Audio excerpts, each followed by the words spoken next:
वहां से एक छोटी सी लड़की को बंदी बनाकर लाए थे और वह नामान की पत्नी की सेवा टहल करती थी। जब हम देखते हैं मेरे प्रियो, राजा महाराजा जब युद्ध करते हैं तो उस समय बंदी बना के लाते हैं। जितना सोना चांदी रुपया पैसा जो भी है वो पूरा वो जगह से निकाल कर लेके आएंगे, लूट के ले लाएंगे, और जिसको बंदी बनाना है उसको भी बंदी बनाकर ले लाते थे। और उसी बीच में नामान इस्राएल जाकर वहां पर युद्ध किया, वहां का सोना चांदी रुपया पैसा तो लाया ही, साथ में एक छोटी सी लड़की को भी लेके आया। हालेलुया। और वो लड़की को अपने राजा के सुपुर्द करने के बजाय उसने क्या किया, उस लड़की को अपने घर में ले लाया। क्यों?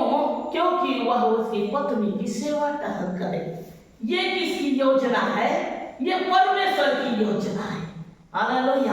परमेश्वर ने एक योजना पहले बना के रख दिया, क्योंकि उसे शूरवीर बनाया, उसे ताकतवर बनाया, उसे सेनापति बनाया, और उसके घर में एक लड़की, छोटी लड़की को लाने की एक इच्छा को भी जागृत करवाया।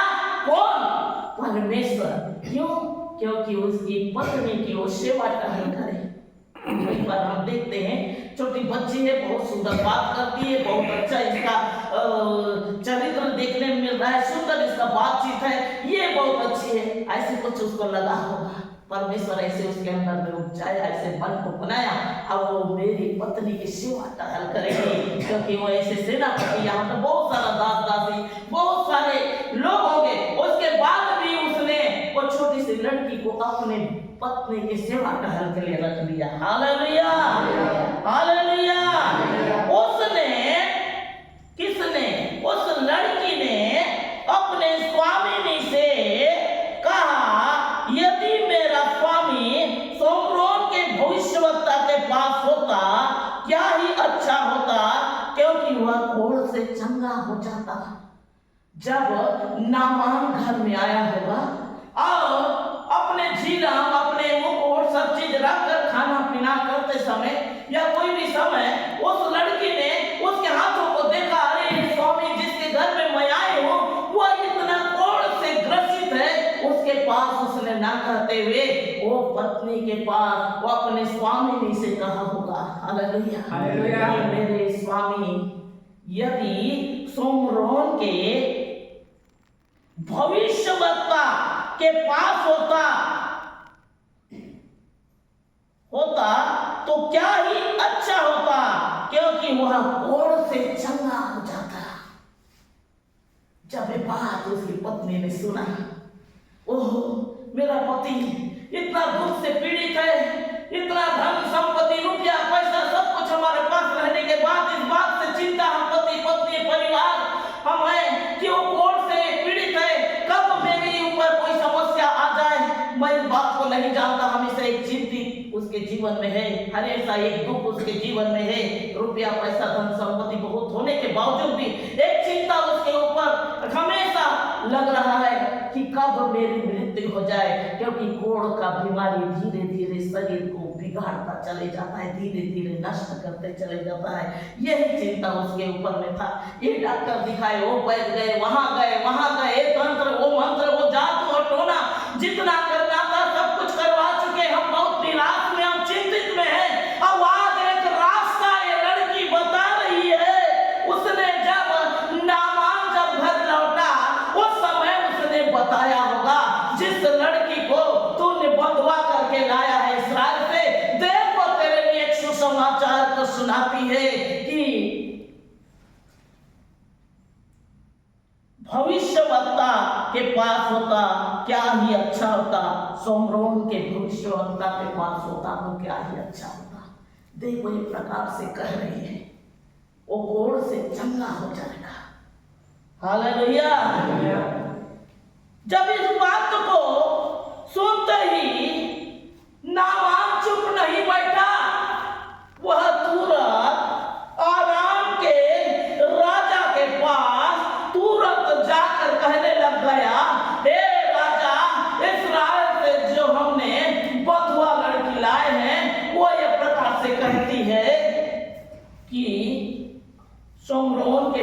ईश्वर का मेरे कोढ़ को चंगा कर देगा। जैसे ही राजा ने ये बात को सुना, हाँ ये बात के लिए बहुत पहले से तो चिंतित है, बहुत दुखी है, बहुत निराशा में है, हमेशा अच्छे अच्छे काम तेरे से हो रहा है, पर हमारे इस राज्य के लिए तू इतना शूरवीर है, प्रतिष्ठित है, धन संपत्ति सब कुछ है, लेकिन उसके बावजूद तू निराशा और चिंता में है अपने बीमारी को लेकर। तो आज जो बोलती है वैसे तू कर। अब क्या कर? आराम के राजा ने कहा तू जा, मैं इस्राएल के राजा के पास एक पत्र भेजूंगा, तू जा। वो जैसे कहती है वैसे तू कर, मैं उसके पास पत्र लिखकर भेजता हूं। नामान कहा होगा, हे प्रभु, हे राजा, हमने कुछ समय पहले वहां के धन संपत्ति रुपया पैसा जितना सब कुछ है सब हमने लूट कर उस जगह से हम लेकर आए, कितनी क्षति कितनी घटी उस राज्य में हमने किया, और एकाएक वो मुझे कैसे चंगा कर देंगे, मैं कैसे वो जगह में जाऊं? तो राजा ने कहा चिंता ना कर, उसका भी एक सिस्टम है। तब वह कहा 10 सिक्का चांदी और 4000 टुकड़े सोना, 10 जोड़े कपड़े साथ लेकर रवाना हो गया। वह सोना चांदी रुपया पैसा सुंदर रथ में दिया और रवाना हो गया। हाँ, अब तो मुझे चंगाई मिल जाएगी, क्योंकि मैं वो जगह में सोना चांदी रुपया पैसा लेके जा रहा हूँ। हालेलुया। छठवां को पढ़िए। और वो इस्राएल के राजा के पास वो पत्र ले गया जिसमें वो लिखा था, जब ये पत्र तुझे मिली तो जानना कि मैंने नामान नामक अपने एक कर्मचारी को तेरे पास इसीलिए भेजा है कि तू उसका कोढ़ दूर कर दे। जब इस्राएल के राजा को ये पत्र मिला तो उसने देखा, उसमें लिखा था, जब ये पत्र तुझे मिले तो ये जान ले कि मैं जो मेरे कर्मचारी को तेरे पास भेजता हूं उससे तू कोढ़ से चंगा कर दे। जब इस बात को राजा ने, इस्राएल के राजा ने उस पत्र को देखा और बहुत ही क्रोध में आकर अपने वस्त्र को फाड़ लिया। क्या मैं मारने वाला हूं? क्या मैं खिलाने वाला परमेश्वर हूं? मैं उसे कोढ़ से कैसे चंगा कर सकता हूं? ये कैसी बात मुझसे कह रहा है? हालेलुया। वह बहुत मन में निराश होने लग गया, बहुत चिंता किया। ये युद्ध के लिए दोबारा बहाना ढूंढ रहा है, फिर से हमसे युद्ध करने के लिए एक रास्ता वो ढूंढ रहा है। हाँ पढ़िए, 7वां पढ़िए। ये पत्र पढ़ने पर इस्राएल के राजा ने अपने वस्त्र फाड़े और बोला, क्या है कि मारने वाला और जिलाने वाला परमेश्वर हूँ कि उस पुरुष ने मेरे पास किसी को इसीलिए भेजा है कि मैं उसका कोढ़ दूर करूं। सोच विचार तो करो, वो मुझसे झगड़े का कारण ढूंढता होगा। सोच विचार तो करो, वो मुझसे झगड़े के लिए फिर दूसरा बहाना ढूंढ रहा है। ये कैसे संभव है? क्या मैं डॉक्टर हूँ? क्या मैं परमेश्वर हूँ जो उसके कोढ़ से मैं दूर कर दूं? अभी तो ये डॉक्टर निकले हैं, हालेलुया। अभी तो नाना प्रकार के दवाई मेडिसिन निकला है, लेकिन आगे का समय ऐसा नहीं था। हालेलुया। जिसको कोढ़ का रोग जब लग जाता था तो उसे गांव से, समाज से, परिवार से उससे बाहर रखा जाता था। क्या मैं मारने वाला, छिलाने वाला यहोवा हूँ, परमेश्वर हूँ? क्या मैं उसे मैं चंगा कर पाऊंगा? क्या मैं कर सकता हूँ? Hallelujah, hallelujah. क्योंकि ये परमेश्वर का काम है। तुम सोच कर तो देखो, ये कैसे बात कर रहा है। ये कैसे मेरे ऊपर इस प्रकार से बात कर रहा है? दोबारा झगड़ा के लिए फिर से वो कारण ढूंढ रहा है, कैसे करके इसको फिर से युद्ध करे। इतना सब कुछ तोड़ फोड़ कर सब कुछ यहाँ से ले गया, अब फिर से वो कारण ढूंढ रहा है। यह सुनकर यह पत्र के विषय में जैसे उसने देखा, क्रोधित हो गया, हालेलुया, मन में दुखित हो गया। यह सुनकर इस्राएल के राजा ने अपने वस्त्र फाड़े। परमेश्वर के भक्त एलीशा ने जब ये बात को सुना, उसने कहा, हे राजा, तूने अपने वस्त्र क्यों फाड़े? एलीशा ने अपने राजा के पास कहला भेजा, तूने क्यों अपने वस्त्र फाड़े? अब वह मेरे पास आएगा, तब वो जान लेगा इस्राएल में भविष्यवक्ता है। Hallelujah, hallelujah. अब वह तेरे पास नहीं, मेरे पास आएगा, तब वो जान लेगा इस्राएल में भविष्यवक्ता है। यह कहने से राजा का मन में शांति मिली। राजा को एक सुकून उसके जीवन में मिला कि चलो एक रास्ता तो मिल गया। तब राजा घोड़े और रथ समेत एलीशा के द्वार पर खड़ा हुआ। नामान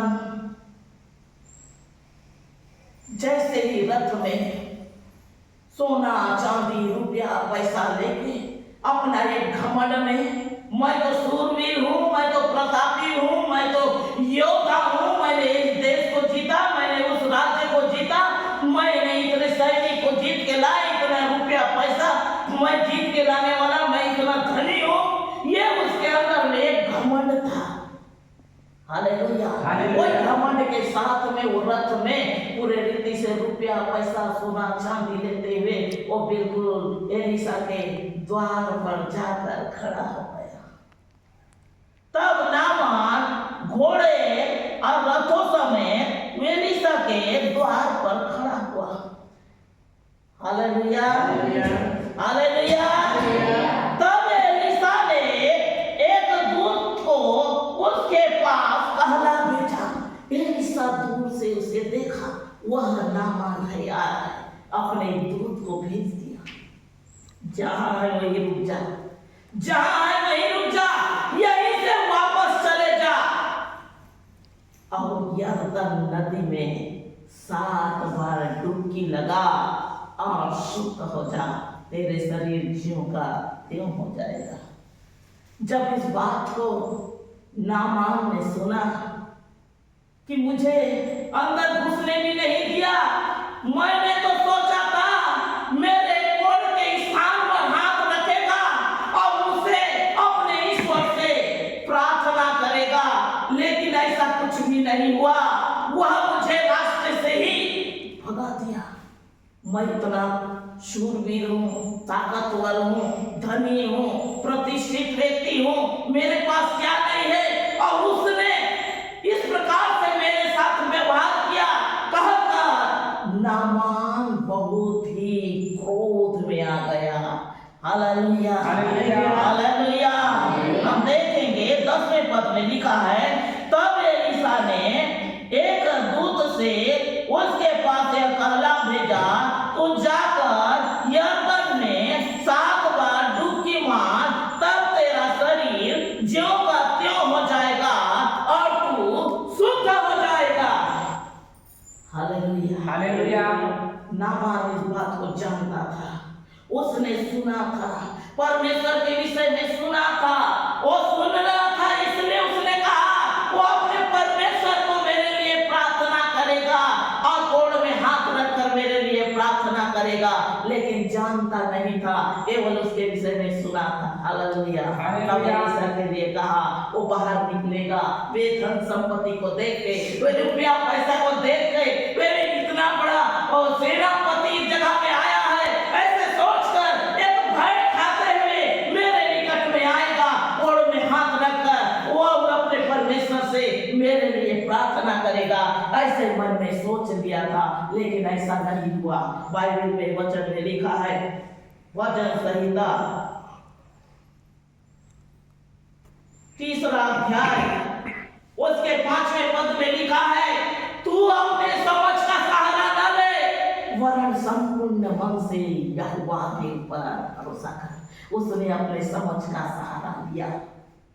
उसने सोचा कि इस प्रकार से ये दिशा आएगा और मेरे कोड़ी स्थान पर हाथ को रखेगा और मैं बिल्कुल कोड़ से स्वस्थ हो जाऊंगा। ऐसे उसने समझ तो लिया। Hallelujah, hallelujah. हम 12वां तो देखेंगे। तब 11वां देखेंगे। परंतु नामान क्रोधित हो गया, होकर चला गया। जब एलिसा उस जगह से नहीं निकला तो क्रोधित होकर चले गया। बहुत क्रोध में आया, रहने तो चंगाई, रहने तो जो भी है, आज इस जगह से हमको कुछ नहीं लेना है, जो भी होता है देखा जाएगा। अब मेरे को इससे कोई मतलब नहीं है, क्योंकि ये मेरा अनादर कर दिया, ये मेरा निरादर कर दिया। हालेलुया, अपना अंदर का जो क्रोध उसको भड़क गया। अब रहने तो चंगाई, अब मेरे को ये चीज जरूरत नहीं है कहकर वो जगह से तुरंत वो चला गया। मैंने तो सोचा था कि अवश्य वो मेरे पास आएगा, बाहर आएगा, खड़ा होकर अपने परमेश्वर से प्रार्थना करके कोड़ स्थान पर अपना हाथ फेर कर कोड़ के को दूर करेगा। लेकिन ऐसा नहीं किया, बल्कि वह तुरंत मुझे भगा दिया, रास्ते से ही जाने के लिए आज्ञा कर दिया, मुझे पास तक आने नहीं दिया। मेरा सोच एक अलग था, लेकिन वो मेरे साथ अलग कर दिया। कहकर बहुत ही निराश में, बहुत ही क्रोध में आ गया कि ऐसे मेरे साथ नहीं होना चाहिए था, क्योंकि मैं धन में और शक्ति में शूरवीर हूँ, ताकतवर हूँ। इस प्रकार से उसने मेरे मुझसे किया, तो बहुत ही क्रोधित हो गया। तब दमिश्क अबाना परवर नदी इस्राएल का सबसे बड़ा जलाशय है। अबाना परवर नदी जलाशय यानी सबसे बड़ा नदी वो है। ये छोटा सा जलाशय में, छोटे से तालाब में मुझे भेज रहा है, जिसका नाम यरदन है। मैं तो बड़े बड़े नदी को जानता हूँ, वहाँ का पानी बहुत बड़ा, बहुत विशाल नदी है, वहाँ पानी बहुत सुंदर है, मैं वो सब चीज को जानता हूँ। लेकिन छोटे से जलाशय में, छोटे से नदी में वह मुझे भेज रहा है। इस प्रकार से अपने मन में क्रोध को उसने लाकर उस जगह से तुरंत रथ को मोड़ा और वहां से निकल कर जाने लग गया। Hallelujah, hallelujah. क्रोध में भर कर वह जाने लग गया। तब उसके सेवक उसके पास आकर कहने लग गया, वो जाते हुए देखकर उसके सेवक ने उसके पास आकर कहा, हे हमारे पिता, यदि भविष्यवक्ता तुझसे कोई भारी काम करने की आज्ञा देता तो उसे तू ना करता। हे हमारे पिता, यदि भविष्यवक्ता बड़े काम करने को कहता तो तू ना करता। सोनोग्राफी, एक्सरा, नाना प्रकार के ट्रीटमेंट, दवाई, कड़वी दवाई, 30 दिन की दवाई, 30 दिन की इंजेक्शन, नाना प्रकार करने यहाँ लेना है कहता तो तू ना करता।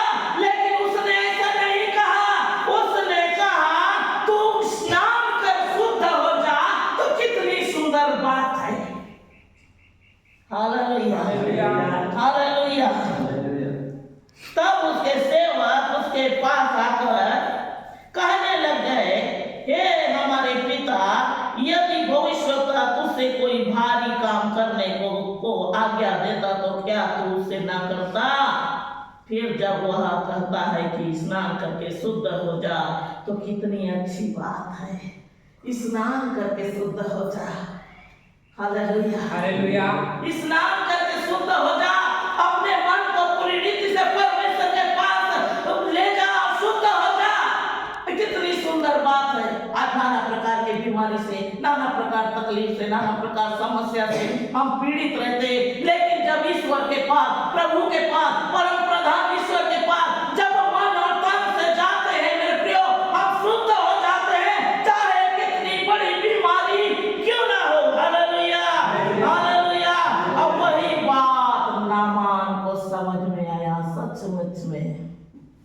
आज मैं पत्नी, परिवार, समाज, राजा के पास मैं जाऊंगा, मैं क्या कहूंगा? एलीशा ने मुझसे डुबकी मारने के लिए कहा, मैं इतनी कर नहीं पाया क्योंकि मेरे अहम, मेरे घमंड ने इस बात को मुझे रोक रखा। ये बात मैं कैसे कर पाऊंगा? हालेलुया। वह मन में सोचा होगा, सचमुच में इतने दिन की दवाई, इतनी दिन की मेडिसिन, इतना तंत्र मंत्र, इतना जादू टोना, नाना प्रकार के बहुत सारी डॉक्टर और बहुत सारे इलाज, सब कुछ व्यर्थ हो गया। केवल नहा लेने से उस पानी में शुद्ध अगर हो जाऊं तो बहुत अच्छी बात है। ये क्या अच्छी बात है? Hallelujah, hallelujah. उसने इस बात को सोचा होगा, राजा के पास मैं जब जाऊं, इस बात को मैं रखूंगा, इस बात को जब मैं बताऊंगा, क्या हुआ नामान तू गया था एलीशा के पास? हाँ प्रभु, उसने मुझे यरदन नदी में डुबकी लगाने के लिए कहा और मेरे ईगो और स्वाभिमान ने ये बात को नहीं माना कि मैं वहां डुबकी लगाता, इसलिए फिर से मैं बीमारी को लेकर आपके पास आ गया हूँ। पत्नी या परिवार पूछे तो उनसे भी मैं यही जवाब दूं तो वो सब मुझे हंसेंगे। और सच में मैं बहुत बीमार से, ये बीमार से मैं पीड़ित हूँ, इस रोग से मैं पीड़ित हूँ। बहुत दिन से हमारे परिवार, हमारे समाज ये बातों से चिंतित है कि हमारे जो सूरवीर प्रतिष्ठित व्यक्ति, सेनापति आज ऐसे रोग से ग्रसित है। हमारे पूरे समाज इस बात से दुखित है। अगर मैं तो जलाशय में डुबकी लगा दूं और चंगा हो जाओ, बहुत अच्छी बात है। Hallelujah, hallelujah, hallelujah. कितना ही अधिक इसे मानना चाहिए, कितना अधिक इसे मानना चाहिए। तब उसने परमेश्वर के भक्त के वचन के अनुसार नामान, परमेश्वर के भक्त के वचन के अनुसार उस रथ को, जिसने जो रथ दूसरी ओर जाने वाली रथ को जलाशय यरदन की ओर मोड़ा। हालेलुया, क्या अच्छी बात है। जब उसने अपने रथ से अपने आप को जमीन में जैसे एक एक पैर नीचे उतारा, वैसे उसके घमंड धीरे धीरे चकनाचूर हो गया। हालेलुया, अपने आप में सोचने लग गया, मैं इतना बलहीन हो गया, आज बिल्कुल निर्बल हो गया, आज कुछ भी नहीं हो, क्योंकि मैं शून्य हो गया, जीरो हो गया। क्योंकि मैं पहले सोचता था कि मैं बहुत धनी हूँ, आज लेकिन कुछ भी नहीं हूँ। हालेलुया, धीरे धीरे अपने आप को नम्र किया, दीन किया और परमेश्वर के सामने अपने पूरी रीति से जब सरेंडर हो गया, मेरे प्रियो, जैसे जैसे वो पानी में आगे बढ़ते गया, उसका घमंड धीरे धीरे चकनाचूर होना शुरू हो गया। हाँ प्रभु, अब है कि रास्ता तू ही बचा है, केवल तू ही बचा है, क्योंकि मैं सब डॉक्टर के पास सबका इलाज मैं करा चुका, सब गांव मैं जा चुका, आज कोई भी जगह नहीं बचा है जहां मैं जाऊंगा मैं चंगा हूं। आज मात्र एक रास्ता मुझे मिला है, आज ये जलाशय में शुद्ध हो जा। ये प्रभु, आज हे एलीशा का परमेश्वर, आज तू मेरी सुधि लेना और तू मेरी प्रार्थना को सुनना। जब वह जलाशय में जाते हैं, जब वो डुबकी मारने के लिए सोचा, पहले वो कमर के इतना और फिर छाती के इतना, जब वो पानी में गया और उसने पहली डुबकी जब उसने लगाया और तुरंत अपने हाथों को देखा होगा, अभी भी कुछ नहीं हुआ। फिर उसने दूसरी डुबकी लगाई, फिर देखा कुछ भी नहीं हुआ, तीसरी डुबकी लगाई, फिर देखा कुछ नहीं हुआ, चौथी और पांचवी लगाई, फिर भी कुछ नहीं हुआ। छठवें में पूरी रीति से अपने मन को परमेश्वर को समर्पण कर दिया। हे प्रभु, अब देख, ये सातवीं डुबकी अब आखिरी डुबकी है, इससे अब कोई रास्ता नहीं है, अब तू मुझ पर दया कर। हालेलुया, पूरी रीति से परमेश्वर के ऊपर समर्पण हो गया, पूरी रीति से परमेश्वर के ऊपर आश्रित हो गया। और जैसे उसने सातवीं डुबकी लगाई, मेरे प्रियो, आप लोग देखे हैं, पढ़े लिखे लोग इस बातों को अच्छा जानते हैं, जो दिन रिजल्ट निकलता है उस दिन उनकी क्या हालत होती है। जब वो सुन ले कि रिजल्ट आ गया, वो अपने रोल नंबर को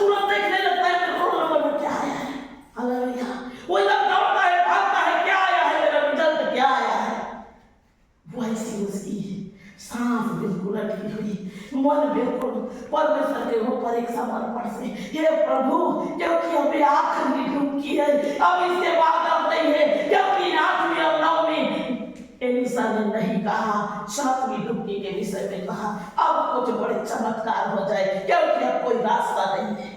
हालेलुया। जब उसने 7वीं डुबकी लगाई, उस समय जैसे ही अपने हाथों को उसने देखा, वो बिल्कुल बच्चे के समान सुंदर, कोमल, बहुत सुंदर जब हो गया, वो खुशी का उसका ठिकाना नहीं रहा, वो आनंद का ठिकाना नहीं रहा। इतने बीमारी, इतने इलाज किया, इतना ट्रीटमेंट, इतना प्रकार से दवाई और मेडिसिन मैंने किया, लेकिन कोई भी राहत नहीं मिला था। लेकिन आज ओह प्रभु जिसको मैं जानता भी नहीं था, हम इस समय देखेंगे परमेश्वर के वचन में से नीति वचन 21 अध्याय उसके 31 पद को लिखा है, युद्ध के दिन के लिए घोड़ा तो तैयार है, लेकिन विजय यहोवा देता है। हालेलुया। विजय यहोवा देता है। वो अपने आप में सोचता था मैं सूरवीर हूँ, मैं प्रतापी हूँ, मैं धनी हूँ, मैं प्रतिष्ठित हूँ, राजा के किनारे बैठने के मैं योग्य हूँ कहता था। लेकिन बाइबल बताती है युद्ध के लिए अस्त्र शस्त्र सब तैयार तो करते थे, लेकिन उसमें जय यहोवा देता था और यहोवा उसको जय देता है, क्योंकि लिखा है परमेश्वर उसको जय देता था। Hallelujah, hallelujah. जब वो डुबकी लेके जब निकला और अपने हाथों को देखा, उस समय उसने सोचा होगा, रोमियो के पत्री 10 अध्याय 20 में उसमें लिखा है, जो मुझे पूछते भी न थे उन पर मैं प्रकट हुआ। हालेलुया। जो पूछते थे उन पर तो मैं प्रकट हुआ ही, लेकिन जो मुझे पूछते भी नहीं थे उन पर भी मैं प्रकट हुआ। हालेलुया। जो मुझे पूछते भी नहीं थे उन पर भी मैं प्रकट हुआ। नामान सोचा होगा, ओ प्रभु मैं तुझे कभी जाना नहीं, मैंने तेरे रास्ता में कभी चला नहीं, मैं हे प्रभु करके तुझे कभी पुकारा नहीं, लेकिन हे परमेश्वर तू इतना बड़ा चमत्कार कर दिया। मैं सारी जिंदगी नाना प्रकार तंत्र मंत्र में लगा हुआ था, नाना प्रकार जादू टोना में लगा हुआ था, नाना प्रकार मेडिसिन ट्रीटमेंट डॉक्टर में लगा हुआ था, लेकिन मैंने तुझे कभी पूछा भी नहीं, मैंने कभी तुझे, जो मुझे पूछते भी न थे उन पर मैं प्रकट हुआ। मैंने तुझे कभी पूछा भी नहीं, कभी मैं तेरे निकट गया भी नहीं, कभी तेरी सहायता मांगी भी नहीं, कभी तेरे रास्ता में चलने की कोशिश भी मैंने नहीं किया, लेकिन तू मुझ पर आज प्रकट हो गया, इतना बड़ा चमत्कार कर दिया। Hallelujah, hallelujah. जब उसने अपने हाथों को, अपने शरीर को जैसे जो पानी से निकला और अपने शरीर को जैसे उसने देखा, बहुत खुशी और आनंद से परमेश्वर को धन्यवाद दिया होगा और कहा होगा, ये प्रभु तूने मेरे ऊपर इतनी बड़ी चमत्कार किया, मैं तुझको धन्यवाद देता हूँ। सबसे पहले उसने परमेश्वर को धन्यवाद दिया होगा। हालेलुया। कई बार हम इस बातों को नहीं जानते मेरे प्रियो कि हमारे पीछे काम कौन कर रहा है। जैसे कि हम देखते हैं नामान सूरवीर था, प्रतिष्ठित था और धनी था। वो सोचता था मेरे बल से, मेरे ताकत से, मेरे हिम्मत से मैं कमाता हूँ, मैं बुद्धिमान हूँ, सोचता था। लेकिन परमेश्वर उसके पीछे काम करता था। पहला उसे जय दिलाया। दूसरे कोढ़ एक ऐसी बीमारी है जिसको छूत की बीमारी कहा जाता है, जिसको गांव से, समाज से बाहर रखते हैं। पुरातन काल में जब हमने देखा कि जिसको कोढ़ की बीमारी लगी होती थी उसको गांव से बाहर रखा जाता था, लेकिन परमेश्वर उस पर अपने काम करना चाहता था। नामान को राजा के शूरवीर, ताकतवर सेनापति बना दिया। ये परमेश्वर की योजना थी। हालेलुया। ये परमेश्वर का कार्य था। उस पर वो हमेशा हमेशा अपनी दृष्टि बनाकर रखा था, लेकिन वो कभी वो नहीं जाना। जो मुझे पूछते भी ना थे उन पर भी मैं प्रकट हुआ। उस समय से वो प्रकट हुआ। हालेलुया। उस समय से अपने काम को वो कर रहा था, लेकिन नामान इस बातों को नहीं जान रहा था। मैं अपने बल के द्वारा ये सब मैं प्राप्त किया हूँ कहकर वो सोच रहा था। जब उसने अपने हाथों को देखा, जब उसके गोड़ को जाते देखा, पूरी रीति से जब चंगाई को देखा, उस समय उसके मन में एक विचार आया, हे प्रभु, उस समय भी तू मेरे साथ था और आज भी तू मेरे साथ में है। Hallelujah, hallelujah, hallelujah. प्रभु का धन्यवाद हो, परमेश्वर की महिमा हो। मैं आप लोगों को बीते दिन एक टेस्टमनी दी थी। वो ये था कि मैं बहुत छोटी थी, 1.5 महीना की थी, उस समय मैं जल गई थी। और मम्मी के बताए अनुसार 1.5 माह के बच्चे कोई नहीं जानते हैं। कोई जानते हैं कि 1.5 महीना का बच्चा क्या हुआ? नहीं जानते। जैसे जैसे मैं बड़ी हुई तो उतना समय मैं धीरे धीरे जानी कि मैं 1.5 महीना का थी, मैं जल गई थी। लेकिन परमेश्वर क्यों मेरे को बचाया ये बात तो मैं नहीं जानती। हालेलुया। परमेश्वर क्यों मेरे रक्षा की मैं बात को मैं नहीं जानती थी। और धीरे धीरे मैं बड़ी हुई, पढ़ाई की, नौकरी की, फिर भी मैं परमेश्वर को नहीं जानी कि परमेश्वर मेरे को बचाया क्यों। लेकिन एक दिन, हालेलुया, लेकिन एक दिन जब मैं ड्यूटी के बाद जैसे घर में रहे और रात्रि के समय मेरी छोटी सिस्टर और मैं दोनों सोए हैं और अचानक एक दुष्ट आत्मा मेरे ऊपर घात किया। एक रात्रि करीबन 2 बजे अचानक मेरा नींद खुल गया। और नींद खुला उस समय मैं देख रही हूँ एक बहुत बड़ा दुष्ट आत्मा बिल्कुल तेज रफ्तार से मेरे तरफ आ रहा है और मैं अपने मुंह से आवाज निकाल नहीं पाई। बिल्कुल अपने आप को जब मैं चिल्लाऊं, कुछ बोलूं, आवाज करूं, ऐसा मैं सोच रही थी, लेकिन ऐसा कुछ नहीं हुआ। मेरी छोटी सिस्टर को भी आवाज दे के देखी, ऐसा कुछ नहीं हुआ। वो मेरा आवाज को नहीं सुनी। मैं हाथ को उठा के देख रही हूँ, मेरा हाथ नहीं उठ रहा है। पैर उठा देख रही हूँ, पैर नहीं। मुंह से आवाज दे देख रही हूँ, लेकिन आवाज मेरे मुख से निकल नहीं पा रहा है। मैं बिल्कुल अपने आप को बिल्कुल सुनना, बिल्कुल जीरो बनाने की कुछ भी नहीं हूँ, क्योंकि आज कुछ भी हो सकता है। क्योंकि धीरे धीरे सांस बिल्कुल बंद हो रहा है। बिल्कुल माता पिता दूर में है, मेरी बहन सोई है मेरे साथ में, लेकिन नहीं जान रही है कि ये क्या हो रहा है इसके साथ में, क्योंकि वो सोई है गहरी नींद में। Hallelujah, hallelujah. अब धीरे धीरे मेरा सांस बंद होते जा रहा है। बिल्कुल अंधकार मेरे आँख के सामने दिखाई दे रहा है और बिल्कुल एकदम मृत्यु के मुख में अपने आप को मैं महसूस कर रही हूँ। सांस लेने में बहुत तकलीफ हो रहा है। मैं कैसे अपने जीवन को बचाऊं, कैसे मेरी रक्षा, कौन मेरी रक्षा करेगा? माता पिता को मैं सोची तो वो दूर दूर है, बहन मेरे साथ में है तो भी मेरी आवाज नहीं सुन रही है। उस समय मैं अपने आराध्य को याद की, जिसको मैं पहले मानती थी। Hallelujah, hallelujah. जिसको मैं पहले मानती थी उसको मैं याद की, गायत्री मंत्र का जाप की, हनुमान चालीसा जाप की। जितना तंत्र मंत्र मेरे 22 साल के उम्र तक जो कुछ मैंने जाना था सब कुछ मैंने कहा, लेकिन कोई भी शुद्धि नहीं लिया। धीरे धीरे धीरे मृत्यु की तरफ मैं जा रही थी। उस समय स्वयं उस जगह यीशु, स्वयं उस जगह परम प्रधान परमेश्वर यीशु स्वयं उस जगह उपस्थित हो गए और अपने दर्शन देकर मुझ पर अपने अनुग्रह को प्रकट किए। जो मुझे पूछते भी ना थे उस पर मैं प्रकट हुआ। मैं उसको कभी पूछती नहीं थी। एक बार मास्टर उसके विषय में बताने की कोशिश किए, प्रभु के विषय में बताने की कोशिश किए, उल्टा सीधा उन्हीं को बोलती।